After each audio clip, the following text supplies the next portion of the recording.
Welcome back to the 2018 Regional Radio Sports Network and Indiana Football Digest Kickoff Show. Here with the head coach of the Elkhart Memorial Chargers, Scot Shaw. Good to see you again. Good to see you. Thanks for having me. You're welcome. First question. First game of the season. Elkhart Memorial, Elkhart Central. Probably one of the most awesome named trophies as far as a rivalry.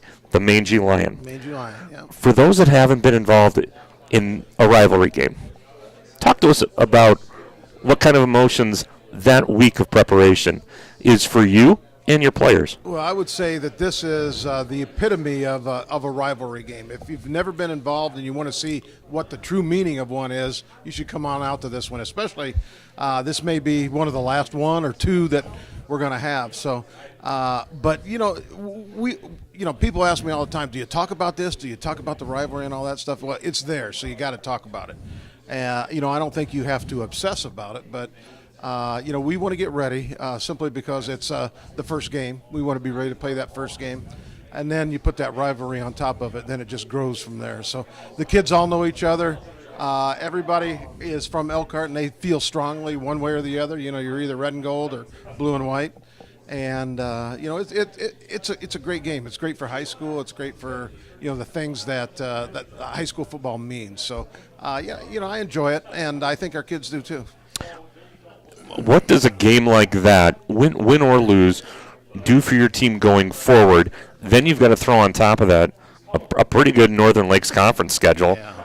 What does that do for your squad going into the postseason? Well, and that's the most dangerous part right there, I think, that being at the first game, having such a rivalry, your kids are sky high, both kids are sky high, that you forget sometimes you have to play the next week.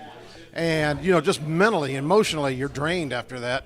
And, I know that 2 years ago, when we won the Mangy, we came back and we just looked terrible the next week. We just couldn't get it together. We were mentally tired and things like that. So what we want to do is we want to approach it with an even keel, and with the idea that we still have 8 more games to play. Just because if we win or lose, it doesn't matter. That one's done. And that's what we've been trying to do anyway, is put the last game behind us, win or lose, and go on and play the next one like it matters. So, the next ring on the ladder, so to speak. Summer camps and summer practices are winding down as you're getting ready for that all-important first game. Who are some of the surprises, or what are some of the surprises that have really stood out in those summer camps and practices for you guys? I think since January, really, if you go back to the last 2 or 3 weeks of the season last year, our chemistry and our attitude has really changed.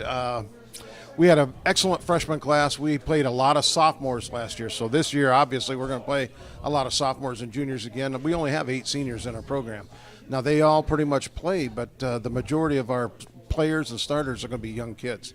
And I say young kids. They are young, but many of them have experience. Even a lot of our freshmen got time in the playoff game last year against Fort Wayne North that we won, and played a lot against Concord.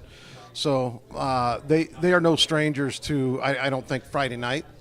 We're looking at those. But the chemistry has just been so much better. The attitude has been so much better. The work ethic has been so much better. And we've been with them all winter, and we've gotten stronger, and stronger emotionally as well. When you put it all together, offense, defense, your special teams, what is the magic formula, or what's it going to take for Elkhart Memorial to have a lot of success this year? Well, and I say this, and sometimes people don't get what I mean.